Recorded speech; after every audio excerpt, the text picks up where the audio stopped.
ఓ నిండు భూమిని రెండు చేతులతో కౌగిలించమని పిలిచినదా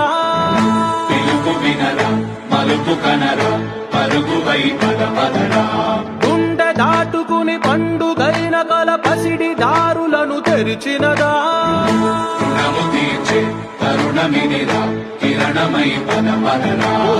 ఏమి వదిలి అటు కదులుతోందమది మాటకైన మరి తలచినదా మనిషితనమే నిజముతనమై పరులకై పదపదరా మరలి మరల వెనుదిరుగనన్న చిరునవ్వె నీకు తొలి గెలుపు కదా మనసు వెతికే మార్గమిదిరా మంచికై పదపదరా లోకం చీకట్లు చీల్చే ధ్యేయం నీ ఇంధనం ప్రేమై వర్షించని నీ ప్రాణం Please like, share, subscribe.